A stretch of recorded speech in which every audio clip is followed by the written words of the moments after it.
ஜனாப் M அபூதாஹிர் பாகனி காசில் தேவதி அவர்களை Eid Milan சந்திப்பு சிறப்புரையாற்ற அன்போடு அழைக்கின்றோம்.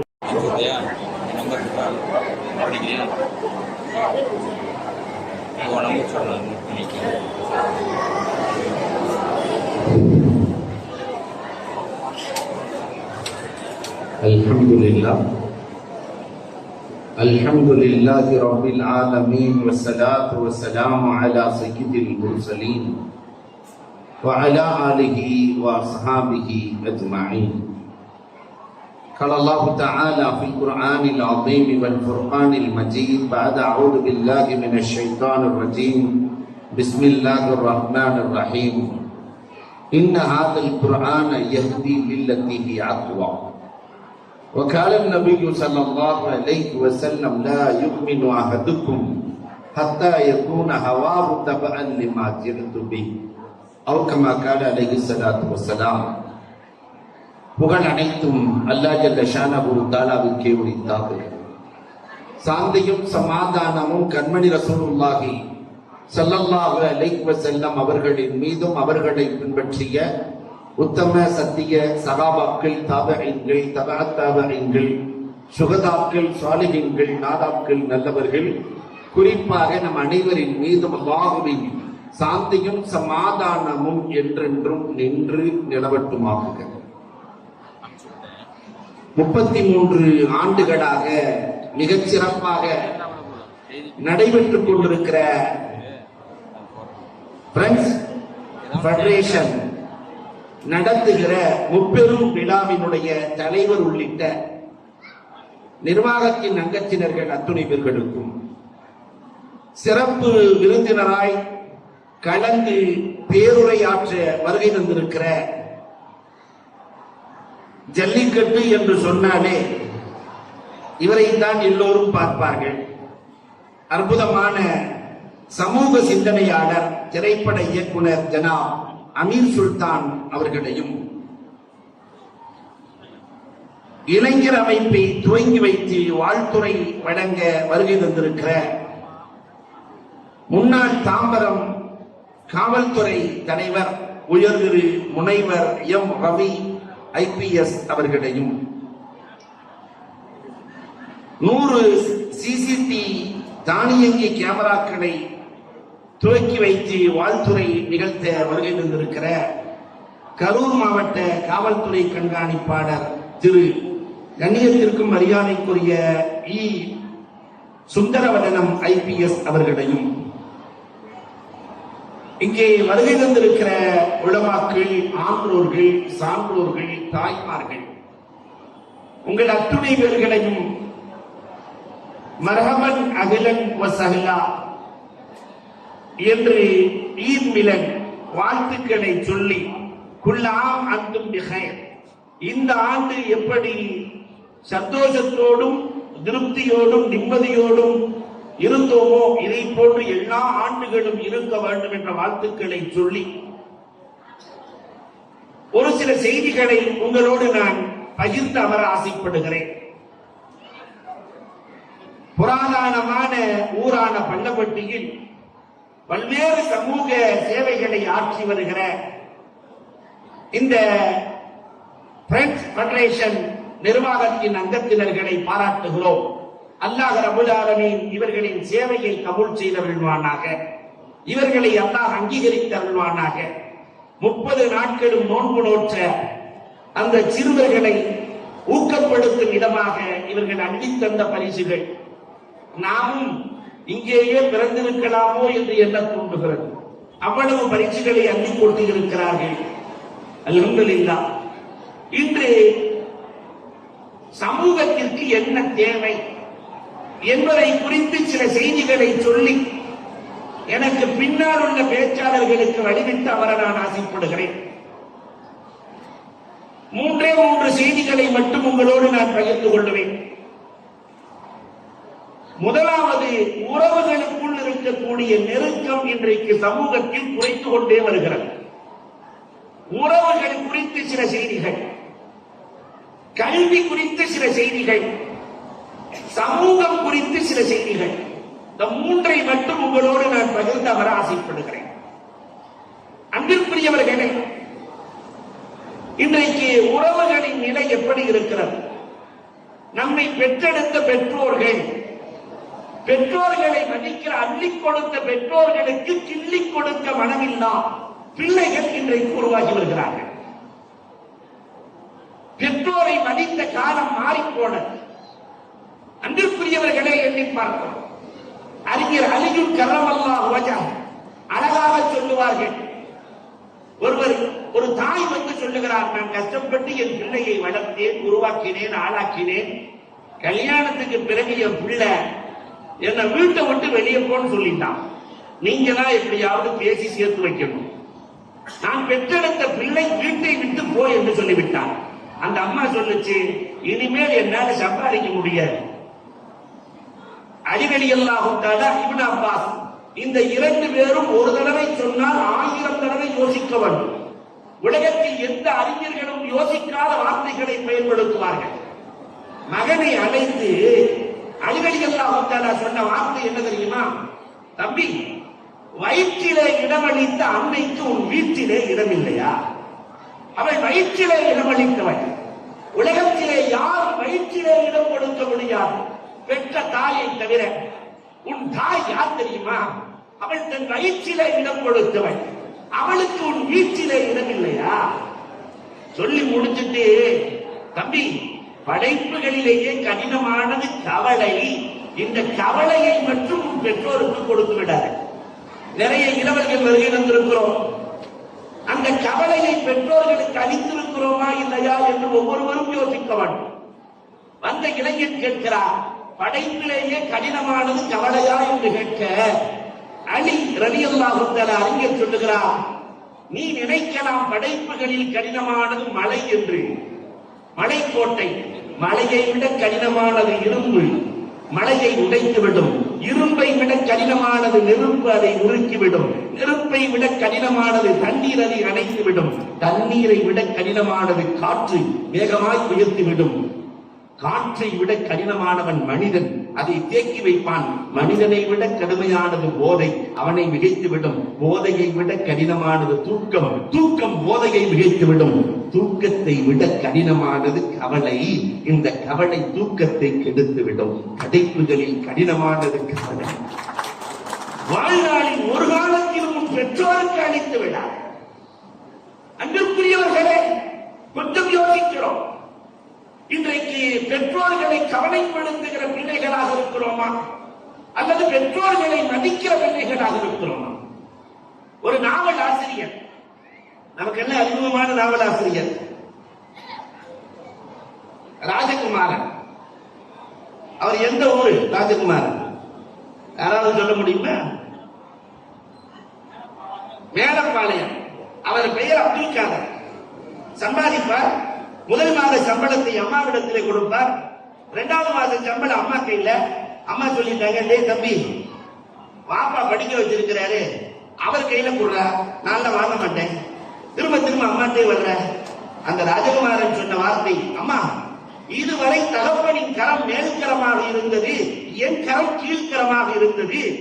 இப்படியே நான் வாழ்ந்து விட்டு போகிறேன். நான் என் தகப்பனின் கரத்தை விட மேலே செல்ல விரும்பவில்லை. என்ன உயரிய சிந்தனை!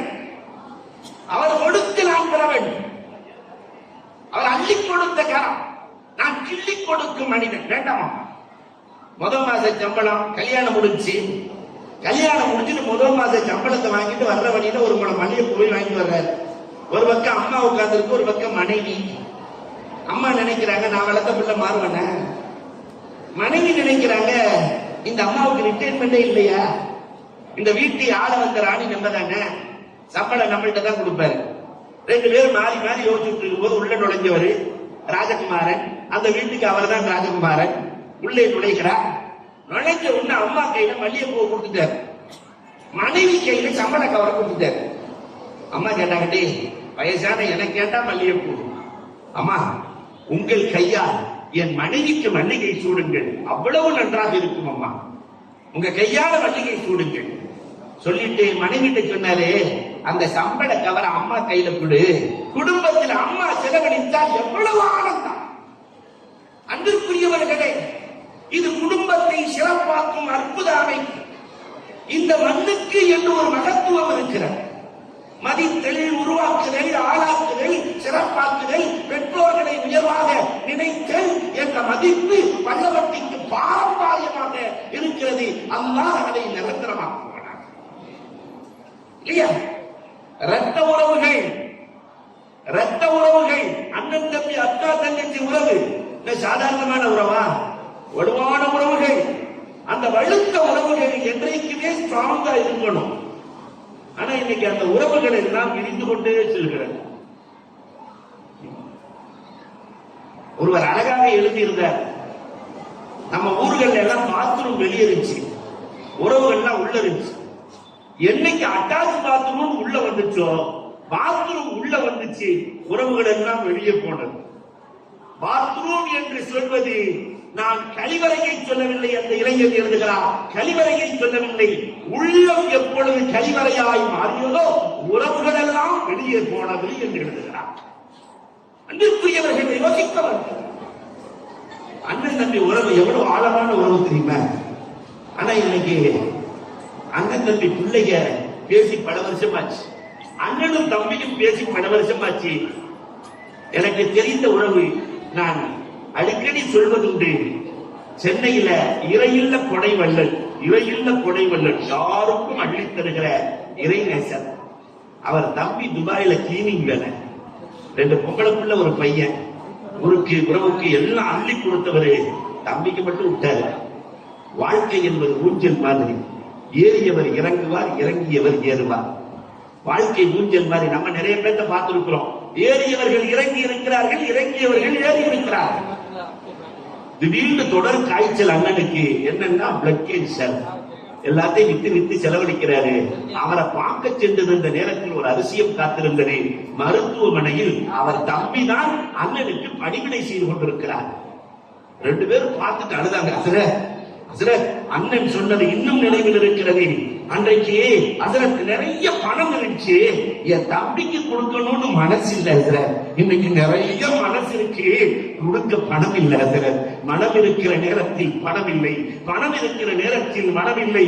ஆனால் இந்த உறவுகள் வாழ்க்கையில் கிடைக்காத அரிய பொக்கிஷங்கள். உறவுகளை மதிப்பவர்களாய் மாறிப்போர்கள். நபிகள் நாயகம் செய்த உபதேசத்தில் மிகச்சிறப்பான உபதேசம் எது? பெருமானார் உலகத்தில் எந்த தலைவரும் செய்யாத அற்புத சாதனையை செய்த நபிகள் நாயகம் ஹஜ்ஜத்துல் வதா இறுதி பேருரை அரபா மைதானத்தில் ஆற்றுகிறார்கள். கடைசி எங்க சொன்னாங்க தெரியுமா? 90,000 பேர் எல்லாத்தையும் பார்த்து, இங்கு உறவை முறித்தவர் யாராவது இருக்கிறீரான்னு கேட்டாங்க.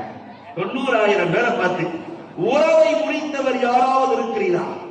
ஒரே ஒருத்தர் எந்திரிச்சு, எங்க மாமனாருக்கு நான் பேசுறது இல்லைன்னா. பெருமானார் பேசிக்கொள்ளுங்கள் என்றார்கள். மாமனார் வேகமாக முந்திக் கொண்டார். மருமகன் கையை பிடிச்சு மன்னிச்சுக்கோ போட்டார். நபிகள் நாயகம் கண்களில் கண்ணீர். வயதான பெரியவர் முந்திக் கொண்டார், நன்மையில் முந்திக் கொண்டார், நன்மையில் முந்திக் கொண்டார். எல்லாம் முடிச்சுட்டு நபிகள் நாயகம் இறைவனிடத்தில் பேசுகிறார்கள். இறைவா, நான் உன்னை சந்திக்க தயாராகிவிட்டேன். எந்த நிலையில் தெரியுமா? என் சமூகத்தில் உறவை முறித்தவர் ஒருவர் கூட இல்லை. என் சமூகத்தில் உறவை முறித்தவர் ஒருவர் கூட இல்லை. இந்த நிலை நமக்கு வரணும். உறவை முறிச்ச ஒருவர் கூட இருக்கக்கூடாது. அண்ணன் தம்பி, அக்கா தங்கச்சி, ரத்த உறவுகள், அக்கம் பக்க உறவுகள், ஜாதி மதம் கடந்து எல்லோரும் இணைந்து நிற்கிற அந்த வலு உலகத்தில் வேறு எங்கே இருக்கும் இல்லையா? அப்ப இந்த உறவை வலுப்படுத்த வேண்டும். இது முதல் வேலை. இரண்டாவது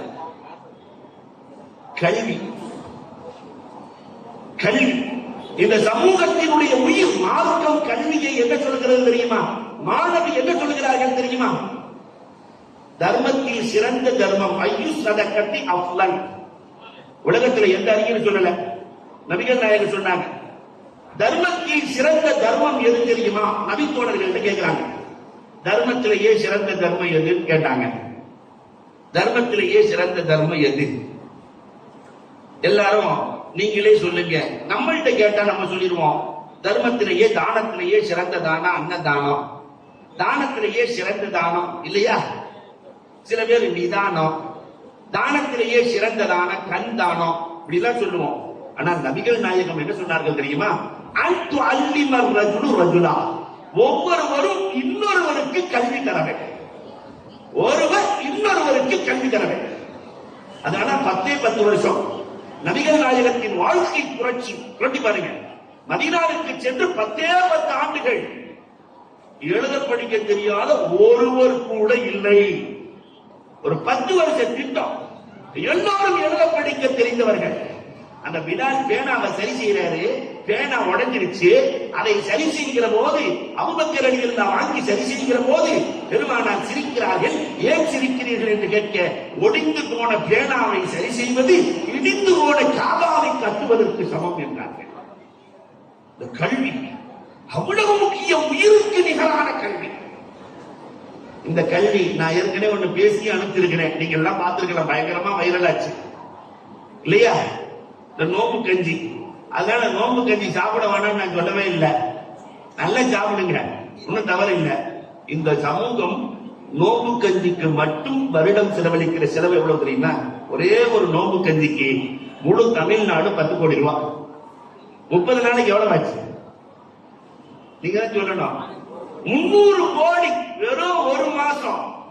300 கோடி குடித்தே கழித்திருக்கிறோம், சாப்பிட்டே முடிச்சிருக்கிறோம்.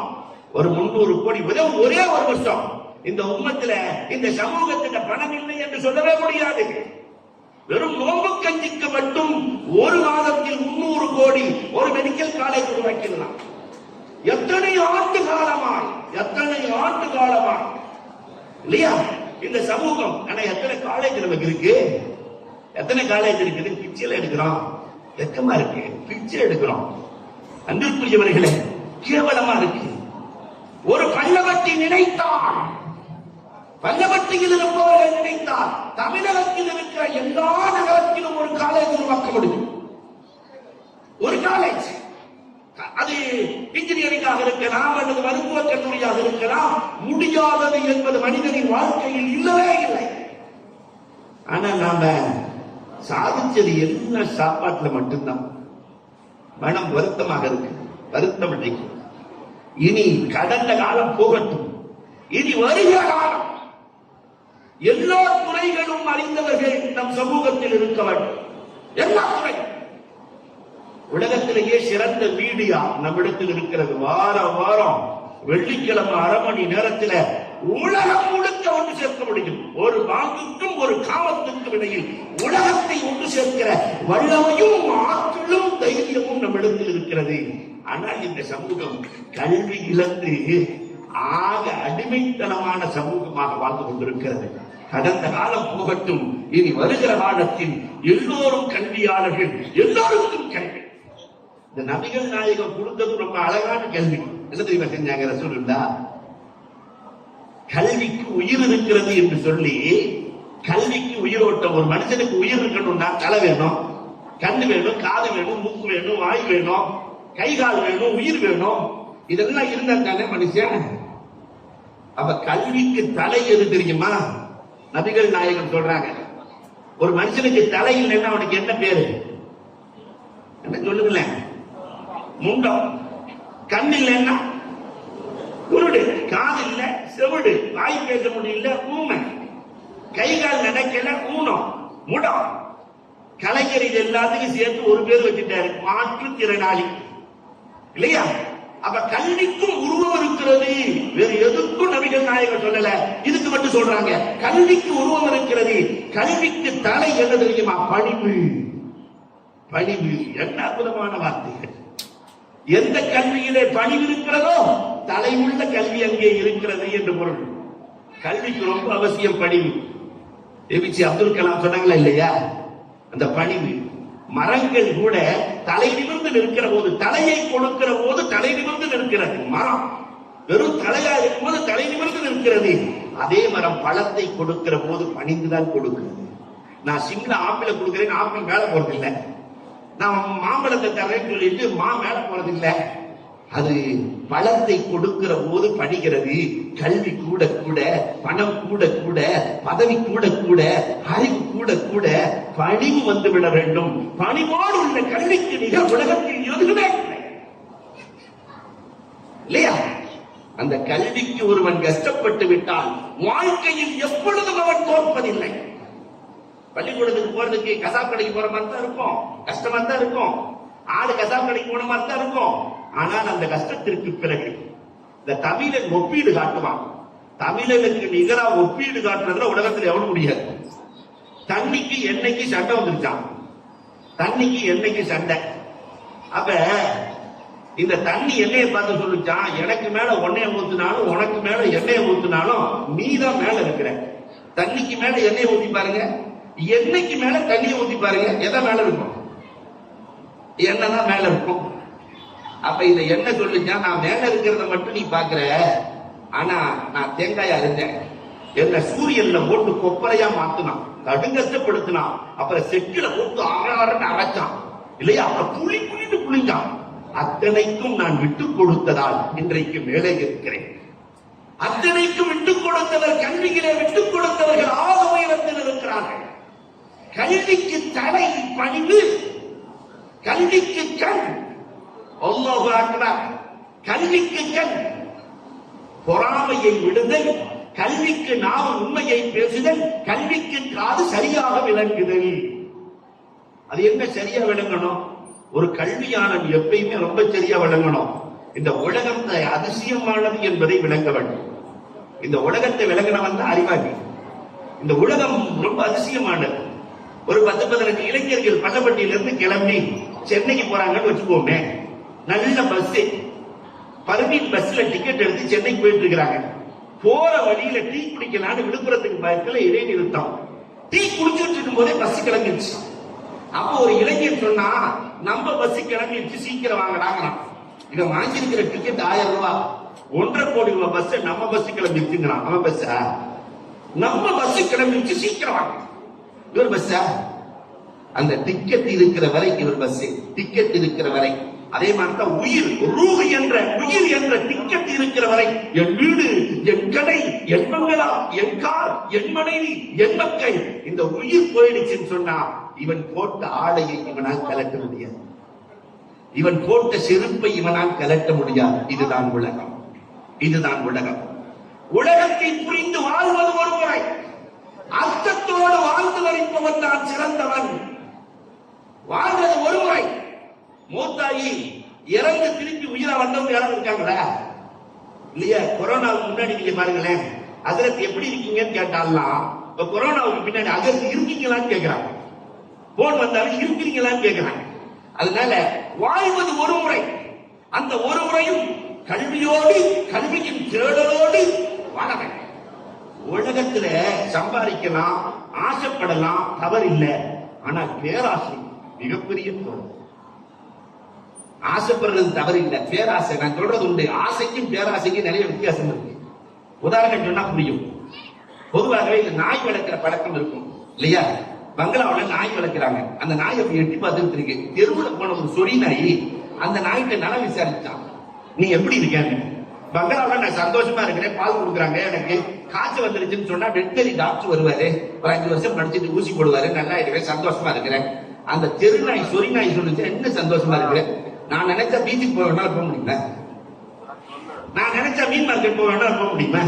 நான் நினைச்ச இடத்துக்கெல்லாம் போக வேணாலும் போக முடியுமா? வெளியே வா, ரெஸ்ட்ரிக்ட் பண்ணு, வெளியே வா.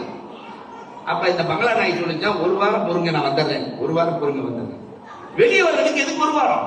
இல்ல, நேற்று தான் எஜமானனும் எஜமானி அம்மாவும் பேசிட்டு இருந்தாங்க. எஜமானி அம்மா சொன்னாங்க, நம்ம பிள்ளைக்கு கல்யாண வயசு வந்துருச்சு, பக்கத்து தெருவில் ஒரு பாய் இருக்கிறாரு, அவருக்கு கல்யாணம் பண்ணி கொடுத்துடலாம். அந்த அம்மா சொன்னோம், வந்துச்சே கோவம் எஜமானுக்கு. யாருக்கு? அந்த பாய்க்கா? நான் வளர்க்கிற நாய்க்கு என் முன்னே கொடுத்தாலும் கொடுப்பேன். தவிர அந்த பாய்க்கு நாய் சொல்லிச்சா, புள்ள அழகான புள்ள கொடுத்தாலும் கொடுத்துருவாங்க, 1 வாரம் பொறுக்கலாம், கொடுத்தாலும் கொடுத்துருவாங்க. அந்த அம்மா நினைத்தது ஆசை, பக்கத்து தெருவில் கொடுக்கலாம்னு நினைச்சது ஆசை. அந்த நாய் நினைச்சது பேராசை. கிடைக்குமா? இதை போன்றுதான் சமூகத்தில், உலகத்தின் மீது பேராசை. அதை இமாம் கசாலி அழகா சொல்லுவாரு. இந்த பேராசைக்காரன் இருக்கிறானே கல்வி ஜஸா, கசாப் கடைக்கு அருகில் இருக்கிற நாய்க்கு சமம் என்கிறார். இந்த கசாப் கடை நாய் இருக்க பக்கத்துல நிற்கும் போது கசாப் கடை காதர் பாய் அரக்கிலோ அறுக்கும் போது நாய் நினைக்குமா நமக்கு தான் பாய் அறுக்கிறாரு, எவனா வாங்கி போயிருவான். பெரிய துண்டா 2 கிலோ அறுக்கும் போது பரவாயில்லையே நாக்கு பெருசா போடுவான், இன்னொரு திருப்பி போயிருவான் இல்லையா? இது போன்றுதான் பேராசை பெருநஷ்டம். அதனால உலகத்தை புரிந்து கொண்டு உலகத்தில் உயிராயிருப்பது கல்வி. ஒரு மனிதனுக்கு கல்வி கிடைத்து விட்டால் ஒழுக்கம், தன்னம்பிக்கை, உயர்வு எல்லாம் கிடைத்துவிடும். அதிலே முனைப்போடு செயல்படுபவர்களாய் மாற வேண்டும். அல்லாஹ் கபூல் செய்வானாக. நிறைவான ஒரு செய்தி, சமூக அக்கறை இன்றைக்கு குறைந்து கொண்டே வருகிறது. சுயநலம் எப்பொழுது பெருகுமோ சமூகத்தின் மீது உண்டான அக்கறை குறையும். சமூக அக்கறையின் வெளிப்பாடுதான் இது போன்ற சங்கங்கள், சபைகள். ஒரே ஒரு வரலாறு சொல்லுவேன், நபிகள் நாயகத்தின் வரலாறு. நபிகள் நாயகத்தின் காலத்தில் அஹ்னப் அப்படின்னு ஒரு இளைஞர் இருந்தார். அஹ்னப் 18 வயசு இளைஞர், பஸ்ராவிலே வாழ்வார். நபிகள் நாயகத்தை சந்திக்கல. ஆனா யாரெல்லாம் வர்றாங்களோ அவங்களெல்லாம் முடிஞ்சு அனுப்பிக்கிட்டே இருப்பாரு. நீங்க போய் நாயகத்தை பாருங்க அனுப்பிக்கிட்டே இருப்பாரு. அவர் சந்திக்கவே இல்லை. நபிகள் நாயகமும் இறந்து போய் வஃபாத் ஆகிவிட்டாங்க. உமர் ரலியல்லாஹு சொல்லிட்டு மௌத்தானாங்களாம். பஸ்ராவில இருந்து அஹ்னப்னு ஒருத்தர் வருவாரு, வந்தா உமரே அவரை புடிச்சு வச்சுக்கங்க. உமர் ரலியல்லாஹு தஆலா ஹஜ்ஜின் நேரத்தில் யாரெல்லாம் பஸ்ராவிலிருந்து வருகிறார்களோ அஹ்னப் இருக்கிறாரா தேடி கண்டுபிடித்து விட்டாங்க. தேடி பிடித்து விட்டாங்க. அஹ்னப் கிடைத்து விட்டார். ஒரு வருடம் உமர் ரலியல்லாஹு தஆலா அஹ்னப்பை தன் கட்டுப்பாட்டில் வைத்திருக்கிறார்கள். ஒரு வருஷத்துக்கு முன்னாடி வீட்டுக்கு போறீங்களான்னு கேட்டாங்க. வீட்டுக்கு போறீங்களா, போக ஆசை இருக்காதா? மனைவி மக்கள் எல்லாம் இருக்கிறார்கள், நான் போயிட்டு வர்றேன். உங்க வீட்டுக்கு என்ன தேவை கேளுங்கள், வாங்கி தருகிறேன். நாட்டின் ஜனாதிபதி சொல்றார், வீட்டுக்கு என்ன தேவை கேளுங்க, நான் வாங்கி தர்றேன். அப்ப அந்த இளைஞர் சொன்ன வார்த்தை என்ன தெரியுமா? உமர் அவர்களே, உங்கள் ஆட்சியில் தான் ரோமாபுரி வெற்றி கொள்ளப்பட்டது, ஈஜிப்ட் மிஸ்ர் வெற்றி கொள்ளப்பட்டது, சிரியா வெற்றி கொள்ளப்பட்டது. எல்லாம் உங்கள் ஆட்சியில் வெற்றி, எல்லாம் செழிப்பாக இருக்கிறது, எல்லாம் பசுமையாக இருக்கிறது. எங்கள் பஸ்ரா மட்டும் பாலைவனமாக இருக்கிறது. பஸ்ரா மட்டும் பாலைவனம். நாட்டின் ஜனாதிபதி அவர்களே, நீங்கள் என் குடும்பத்திற்கு எதையும் செய்ய வேண்டாம், என் பஸ்ராவுக்கு 6 வெற்றி கொடுக்க வேண்டும். என் சமூகத்திற்கு நீர் வேண்டும். எனக்கு எதுவுமே வேண்டாம், எனக்கு என் சமூகம் முக்கியம். உட்கார்ந்திருந்த உமர் ஓடி போய் நெற்றியிலே முத்தமிட்டு கட்டி தழுவி, இது போன்று 100 இளைஞர்களின் இடத்தில் இருந்தால் உலகம் உமரின் கையில் இல்லையா? அப்ப இந்த சமூக அக்கறை எவ்வளவு வலுவாக இருந்தது. இன்னைக்கு சமூக அக்கறையின் வெளிப்பாடாய் 100 கேமராக்கள் பொருத்துகிற அற்புத நிகழ்வை இவர்கள் நிகழ்ந்து இருக்கிறார்கள். மிக பெருமைக்குரிய விஷயம். அல்லாஹ் அக்பர். சமூகத்துக்கு என்ன தேவை? பள்ளிகள் எல்லாம் காலியாய் இருக்கிறது. இந்த ஊர்ல ஒரு 20 பள்ளி இருக்குன்னா, +2 படிக்கிற பையன் 10வது படிக்கிற பையனுக்கு டியூஷன் எடுக்கலாம். 5 நேரம் தொழுக போக பாக்கி நேரம்னா காலிலாம். காலேஜ் படிக்கிற பையன் 12வதுக்கு டியூஷன் எடுக்கலாம். 4 பேர் முயற்சி செய்தால் போதும். அதே மாதிரி கவுன்சிலிங் படித்து 12ஆம் வகுப்பு முடிந்ததற்கு பிறகு எந்த துறைக்கு செல்வது என்ற சமூகம் குழம்பிக் கொண்டிருக்கிற போது கவுன்சிலிங் துறைகள் படித்தவர்கள் உட்கார்ந்து கவுன்சிலிங் பண்ணி, நீங்க பார்க்கலாம், சென்னைக்கு நீங்க சென்றவர்களுக்கு தெரியும், அழகாக உட்கார்ந்து அண்ணா நகர் கிழக்குல 2 இளைஞர்கள் உட்கார்ந்து 2 இளைஞர்கள் என்னென்ன தேவை என்பதை பார்த்து செய்கிறார்கள். இந்த உருவாக்கம் இன்னொரு 10-15 ஆண்டுகளில் பெரிய மறுவளர்ச்சியை உருவாக்கிவிடும். அதே மாதிரி நம் அக்கம் பக்கம், நம் சமூகம், அண்டை உறவுகள், அல்லாஹ் அக்பர், எல்லோரோடும் இணக்கமாய் இருந்து சமூகத்தில் வலுவாய் வாழ்றது ஒரு முறை. அர்த்தம் உள்ளவர்களாய் வாழ வேண்டும். வாழ்ந்து மறிக்கிற தௌஃபீக்கை வல்லோன் அல்லாஹ் நம் அனைவருக்கும் நல்குவானாக. உறவுகளில் ஒற்றுமை வேண்டும், நமக்கு சிறப்பான கல்வி வேண்டும், சமூகத்தின் மீது அக்கறை வேண்டும். இது 3ஐயும் இறைவன் நிறைவாக தருவானாக என்று கூறி வாய்ப்புக்கு நன்றி கூறி விடைபெறுகிறோம். வாகுரு தர்வானாவின் அல்ஹம்துலில்லாஹ்.